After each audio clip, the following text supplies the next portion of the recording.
Good morning student, मैं research Shimla higher secondary school के online study में आपका स्वागत करता हूँ। आज हम एनसीईआरटी क्लास 9 के chapter 5 the fundamental unit of life से जीवन की मौलिक इकाई कोशिका के बारे में पढ़ेंगे। यह एग्जाम के पर्पज से बहुत ही इम्पोर्टेंट है क्योंकि जितने भी एग्जाम होते हैं उसमें ऑब्जेक्टिव टाइप्स के क्वेश्चन इससे पूछे जाते हैं।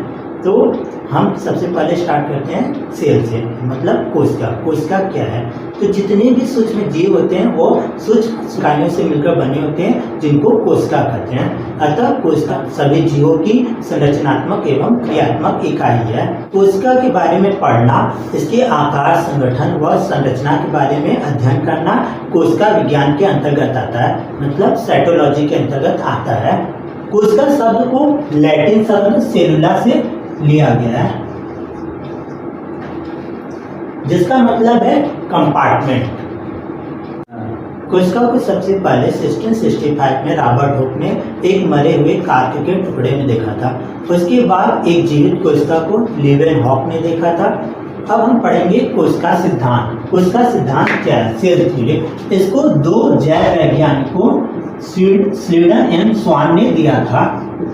स्वीडन ने बहुत सारे वनस्पतियों का अध्ययन किया और स्वान ने बहुत सारे जंतुओं का अध्ययन करके इस थ्योरी को दिया था।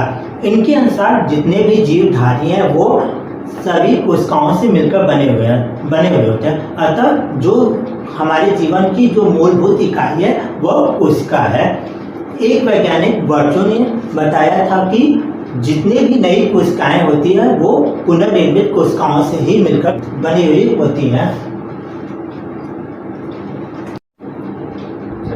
अब हम पढ़ते हैं सेल साइज के बारे में, मतलब कोशिका के आकार के बारे में। तो अलग अलग कोशिकाएं अलग अलग आकार की होती हैं। कोशिका का आकार 0.5 माइक्रोन से 20 माइक्रोन तक हो सकता है। जो सबसे छोटी कोशिका होती है वो माइकोप्लाज्मा है।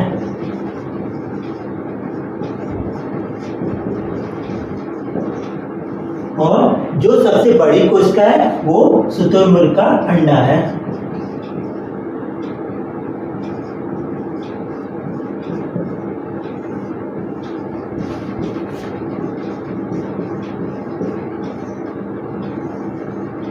और जो सबसे लंबी कोशिका है वो एक कोशिकीय शैवाल स्टैबुलेरिया है जो कि 10 सेंटीमीटर लंबा होता है। अब हम पढ़ते हैं सेल शेप के बारे में।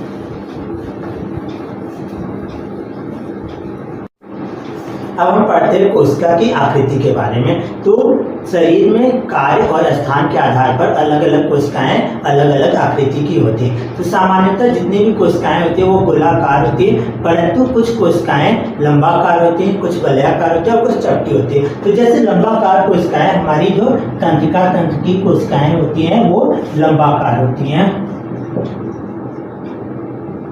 कुछ डिस्क्वाइडर मतलब वलयाकार होती हैं। तो हमारे आरबीसी की जो भी कोशिकाएं होती हैं वो वलयाकार होती हैं।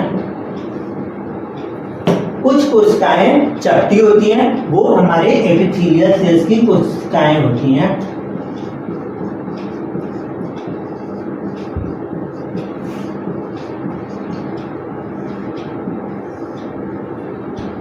पृथ्वी पर बहुत सारे जीव पाए जाते हैं और ये जीव कोशिका संख्या के आधार पर दो प्रकार के होते हैं। एक होते हैं एक कोशिकीय और एक होते हैं बहुकोशिकीय। तो अब हम पढ़ेंगे एक कोशिकीय जीव और बहुकोशिकीय जीव में अंतर क्या है। जो एक कोशिकीय जीव होते हैं, यूनिसेलुलर जीव होते हैं, उनमें कोशिकाओं की संख्या एक होती है, मतलब कि सिर्फ एक कोशिका पाए जाते हैं। और जो हमारे बहुकोशिकीय होते हैं, मल्टीसेलुलर जीव होते हैं, वो उनमें कोशिका बहुत सारे पाए जाते हैं। इनकी संख्या हजारों से लाखों तक हो सकती है। एक कोशिकीय जीव में कार्य करने का कोई भी विभाजन नहीं होता, मतलब एक ही सेल सारे कार्य करते रहते हैं। और बहुकोशिकीय जो जीव है उनमें कार्य का विभाजन होता है। कोई भी कार्य करने के लिए डिफरेंट कार्य करने के लिए स्पेसिफिक सेल पाए जाते हैं, विशेष प्रकार की कोशिकाएं पाई जाती है जो अलग अलग कार्य करती हैं। एक कोशिकीय जीव में जितने भी जैव प्रक्रम से जुड़े हुए कार्य होते हैं, जैसे कि पाचन, श्वसन और सर्कुलेशन के वहन, ये सारे कार्य एक ही कोशिका के द्वारा संपन्न किए जाते हैं। जबकि जो बहुकोशिकीय जीव होते हैं इनमें पाचन के लिए अलग कोशिकाएं पाई जाती है, श्वसन के लिए अलग कोशिकाएं होती है और वहन के लिए अलग कोशिकाएं पाई जाती है। एक कोशिकीय जीव में जनन जो होता है वो एक ही कोशिका के द्वारा होता है, लेकिन बहुकोशिकीय जीव में जनन जर्म सेल के द्वारा होते हैं। जर्म कोशिका के द्वारा होता है।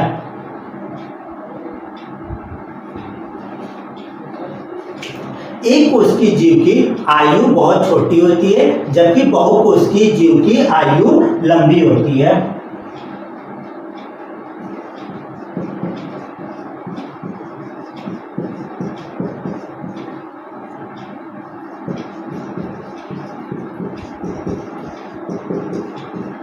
एक कोशिकीय जीव में हमारे जैसे कि एक कोशिकीय जीव अमीबा हो गए,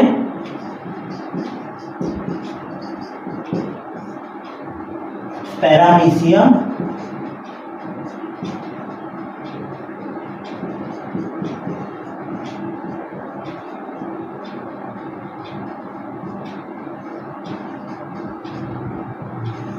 आदि पाए जाते हैं। और बहुकोशिकीय जीव में पौधे,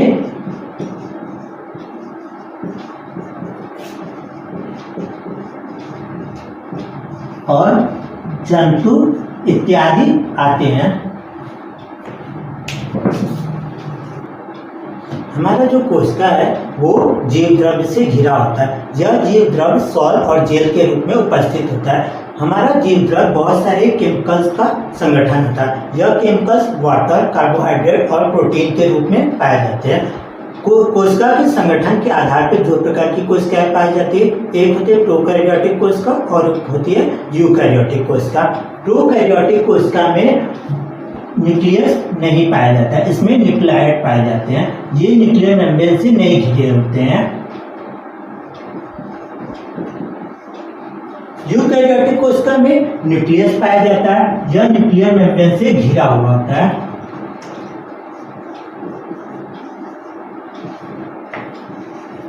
प्रोकैरियोटिक कोशिका की आकृति बहुत छोटी होती है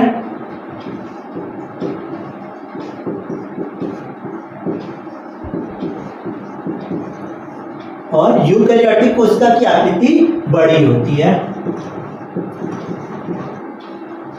प्रोकैरियोटिक कोशिका में क्रोमैटिन एक पाए जाते हैं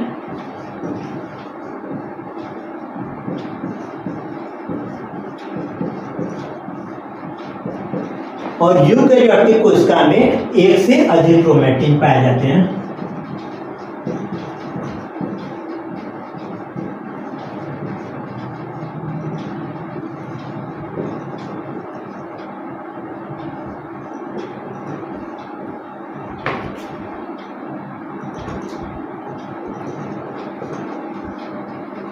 ये क्रोमैटिन डीएनए के रूप में उपस्थित होते हैं।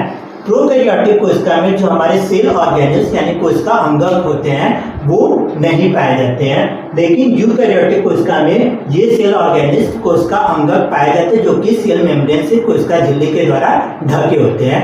प्रोकैरियोटिक कोशिका में 70S प्रकार के राइबोसोम पाए जाते हैं, जबकि यूकैरियोटिक कोशिकाओं में 80S प्रकार के राइबोसोम पाए जाते हैं।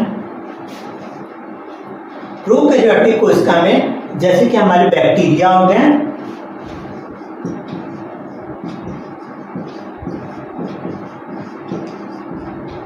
और यूकैरियोटिक कोशिका में हमारे पौधे और जंतु आते हैं।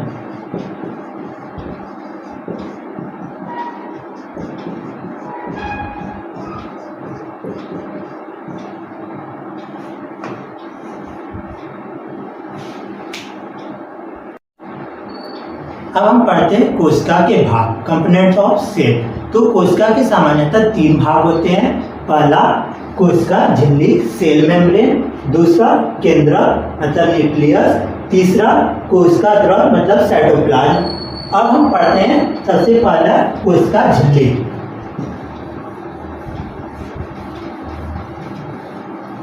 तो जो कोशिका झिल्ली होती है यह कोशिका की सबसे बाहरी आवरण होती है, मतलब आउटर मोस्ट लेयर होता है। यह जंतुओं में सबसे बाहर पाया जाता है और पौधों में कोशिका भित्ति के नीचे पाई जाती है। इसको कोशिका झिल्ली को प्लाज्मा मेम्ब्रेन या प्लाज्मा लेमा भी कहते हैं, क्योंकि यह कुछ मॉलिक्यूल्स को अंदर और बाहर आने और जाने के लिए अनुमति देता है। सिंगर और निकोलसन ने एक मॉडल दिया था जिसको कि हम फ्लूइड मोज़ेक मॉडल कहते हैं। इनके अनुसार कोशिका झिल्ली जो होती है वह प्रोटीन और लिपिड की बनी होती है। इसमें जो प्रोटीन होता है वो लिपिड बाइलेयर के बीच में होता है, मतलब ऊपर और नीचे लिपिड के बीच में प्रोटीन स्थित होता है। इसको हम एक डायग्राम के अनुसार पढ़ते हैं। यह जंतु और पादप कोशिका दोनों में पाई जाती है। इसकी जो मोटाई होती है वो 75 एंगस्ट्रॉम होती है, 75 एंगस्ट्रॉम होती है। यह लिपिड बाइलेयर का बना होता है जिसमें कि एक हाइड्रोफोबिक हेड होता है और एक हाइड्रोफिलिक टेल होता है। इसमें जैसा कि आप देख सकते हैं कि ये लिपिड लेयर है ऊपर और नीचे, और यहाँ पे प्रोटीन इनके बीच में पाया जा रहा है जो कि चैनल प्रोटीन्स होते हैं।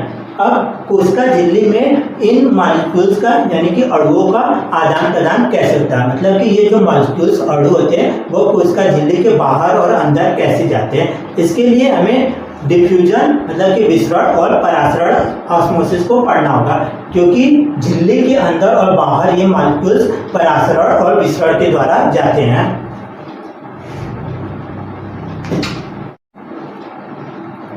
हम पढ़ते हैं विसरण और परासरण में अंतर, डिफ्यूजन और ऑस्मोसिस में डिफरेंस।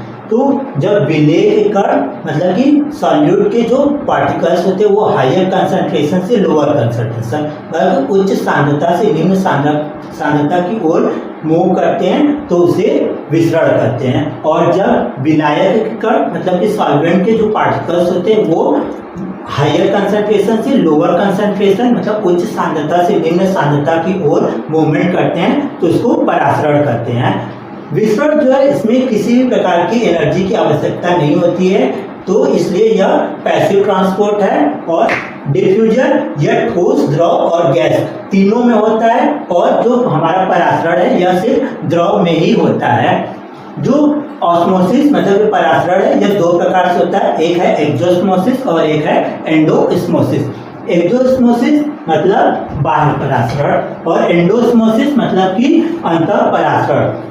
एक्सोस्मोसिस में हमारे जो विलेय होते हैं वो बाहर की ओर कोशिका के बाहर की ओर गति करते हैं, और जो एंडोस्मोसिस होता है इसमें हमारे जो सॉल्वेंट होते हैं अंदर की ओर गति करते हैं, कोशिका के अंदर की तरफ गति करते हैं।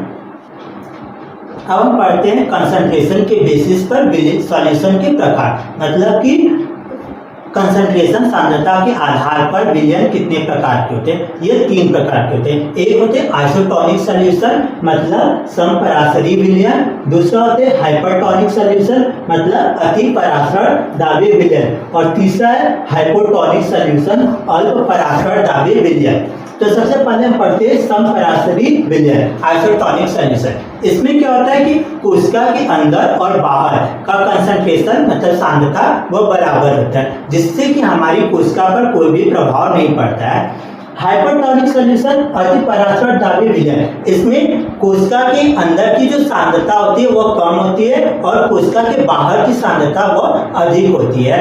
तो इस कंडीशन में क्या होता है कि कोशिका के अंदर का जो भी जल होता है वह बाहर की ओर गति करने लगता है, जिससे हमारी कोशिका जो होती है वो सिकुड़ जाती है। जैसे हम किसी की अंगूर को ले लें, उसको हम अगर जल में डालें तो हम उसके अंदर से जो जल होता है वो बाहर आने लगता है, जो कि बराबर करने लगता है और वो सिकुड़ जाती है। अब हम पढ़ते हैं हाइपोटोनिक सॉल्यूशन अल्प परासरण दाबी विलयन। इसमें कोशिका के बाहर के जो सांद्रता होती है, विलयन की सांद्रता होती है वो कम होती है और कोशिका के अंदर के विलयन की सांद्रता अधिक होती है। इसमें क्या होता है कि जो जल होता है बाहर का जल कोशिका के अंदर आता है, जिससे हमारी कोशिका फूल जाती है और वो फट जाती है। जैसे हम किसी किशमिश को ले लें, अगर उसको हम जल में डाल दें तो वह फूल जाती है। आगे के टॉपिक हम अपने अगले वीडियो में पढ़ेंगे, और हमारे चैनल को लाइक और सब्सक्राइब करना ना भूलें।